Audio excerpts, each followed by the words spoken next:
ವೇದಿಕೆಯಲ್ಲಿರುವ ಎಲ್ಲ ಪರಮ ಪೂಜ್ಯರಿಗೆ ಪ್ರಣಾಮಗಳನ್ನು ಸಲ್ಲಿಸಿ, ಒಂದು ಗಾದೆ ಮಾತಿದೆ, ಮಾತು ಸಾಧನೆಯಾಗದೆ ಸಾಧನೆಯೇ ಮಾತಾಗಬೇಕು ಅಂತ. ಈ ಮಾತು ಸಂಪೂರ್ಣವಾಗಿ ಅನ್ವಯಿಸುವಂಥದ್ದು ಶಾಮನೂರು ಶಿವಶಂಕರಪ್ಪನವ್ರಿಗೆ. ಅವರು ಮಾತನಾಡಿದ್ದು ಕಡಿಮೆ, ಸಾಧನೆ ಮಾಡಿದ್ದು ಅಪಾರ. ಶಿವಶಂಕರಪ್ಪನವರನ್ನ ಯಾವ ಪದಗಳಿಂದ ವರ್ಣನೆ ಮಾಡಿದರೂ ಕೂಡ ಕಡಿಮೆ ಅಂತಲೇ ಹೇಳಬೇಕಾಗತ್ತೆ. ಅವರೊಂದು ಬೃಹತ್ ಆಲದ ಮರ ಇದ್ದ ಹಾಗೆ ಎಲ್ಲ ವ್ಯಕ್ತಿಗಳನ್ನು ಸಮಾನವಾಗಿ ಕಾಣ್ತಾ ಇದ್ದಂಥವ್ರು, ಸದಾ ಹಸನ್ಮುಖಿಗಳಾಗಿದ್ದಂಥವ್ರು, ಕೊಡಗೈ ದಾನಿಗಳು, ಅಹಂಕಾರದಿಂದ ಸಂಪೂರ್ಣ ದೂರ ಇದ್ದಂಥವ್ರು. ಇವತ್ತು ಸ್ವಲ್ಪ ಸಂಪತ್ತು ಬಂತು ಅಂತಂದ್ರೆ ಆ ಜನರ ರೀತಿ ನೀತಿಗಳೇ ಬದಲಾವಣೆ ಆಗ್ತವೆ. ಆದರೆ ಶಿವಶಂಕರಪ್ಪನವರು ಈ ಸಂಪತ್ತು ಶಾಶ್ವತ ಅಲ್ಲ ಅನ್ನುವಂಥ ಭಾವನೆಯನ್ನ ಮೈಗೂಡಿಸ್ಕೊಂಡಂಥವ್ರು. ಒಂದ್ಸಾರಿ ಅವರು ನಮಗೆ ಹೇಳಿದ ನೆನಪಿದೆ, ಬುದ್ಧಿ, ನಾನೇನು ಹುಟ್ಟತಾನೆ ಬಾಯಲ್ಲಿ ಚಿನ್ನದ ಚಮಚ ಇಟ್ಕೊಂಡು ಬಂದವನಲ್ಲ, ಎಲ್ಲರ ಹಾಗೆ ಸಾಮಾನ್ಯ ವ್ಯಕ್ತಿಯಾಗಿ ಬಂದೆ.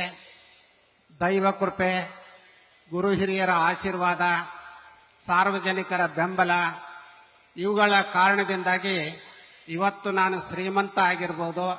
ಆದ್ರೆ ಆ ಶ್ರೀಮಂತಿಕೆ ಅಹಂಕಾರ ನನ್ನಲ್ಲಿಲ್ಲ ಅಂತ ಹೇಳ್ತಾ ಇದ್ದೆ. ಇದು ಶಾಮನೂರು ಶಿವಶಂಕರಪ್ಪನವರು. ಅವರ ವ್ಯಕ್ತಿತ್ವ ವರ್ಣರಂಜಿತವಾದದ್ದು. ಅವರ 4 ಜನ ಹೆಣ್ಮಕ್ಕಳು, 3 ಜನ ಗಂಡು ಮಕ್ಕಳು, ಎಲ್ಲರನ್ನೂ ಕೂಡ ಸಮಾನವಾಗಿ ಕಂಡಂಥವ್ರು. ನಿಮ್ಮ ಉದ್ಯೋಗವನ್ನು ನೀವು ಮಾಡ್ಕೊಂಡು ಬದುಕಬೇಕು ಅಂತ ಹೇಳಿದಂಥವ್ರು.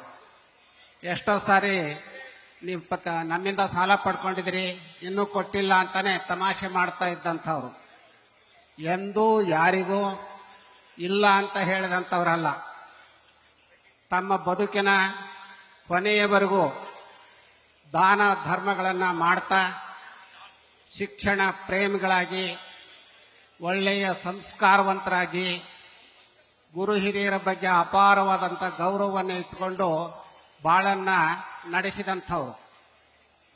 ಬಸವಣ್ಣವರ ವಚನ ಎಲ್ಲರಿಗೂ ಗೊತ್ತಿದೆ, ಇವನಾರವ ಇವನಾರವ ಇವನಾರವ ಎಂದೆನಿಸಿದಿರಯ್ಯ, ಇವ ನಮ್ಮವ ಇವ ನಮ್ಮವ ಇವ ನಮ್ಮವ ಎಂದೆನಿಸಯ್ಯ, ಕೂಡಲ ಸಂಗಮ ದೇವ ನಿಮ್ಮ ಮನೆಯ ಮಗನೆಂದೆನಿಸಯ್ಯ.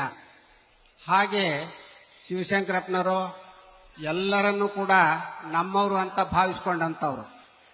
ಅವ್ರಿಗೆ ಜಾತಿ ಭೇದ ಇರಲಿಲ್ಲ. ಎಲ್ಲ ವರ್ಗದ ಜನರನ್ನ ಅತ್ಯಂತ ಪ್ರೀತಿ ವಿಶ್ವಾಸದಿಂದ ಕಾಣುವಂಥ ಹೃದಯ ಶ್ರೀಮಂತಿಕೆ ಶಿವಶಂಕರಪ್ಪನವ್ರದ್ದಾಗಿತ್ತು. ಅಂಥವರು ಇವತ್ತಿಲ್ಲ ಅಂತ ಹೇಳಿದರೆ ಅದು ಬರೀ ದಾವಣಗೆರೆ ನಗರಕ್ಕಲ್ಲ, ಶಾಮನೂರು ಮನೆತನಕ್ಕಲ್ಲ, ಇಡೀ ದೇಶಕ್ಕೆ ಒಂದು ದೊಡ್ಡ ಸಂಪತ್ತನ್ನು ಕಳ್ಕೊಂಡ್ವೇನೋ ಅನ್ನುವಂಥ ಭಾವನೆ ಬರ್ತಾ ಇದೆ. ಈಗ ಅವರ 3 ಜನ ಗಂಡು ಮಕ್ಕಳು ಬಕ್ಕೇಶ್, ಗಣೇಶ್ ಮತ್ತು ಮಲ್ಲಿಕಾರ್ಜುನ, ಅವರು ಕೂಡ ಅವರವ್ರದೇ ಆದಂಥ ಕ್ಷೇತ್ರದಲ್ಲಿ ಸಾಧನೆಯನ್ನು ಮಾಡಿದ್ದಾರೆ.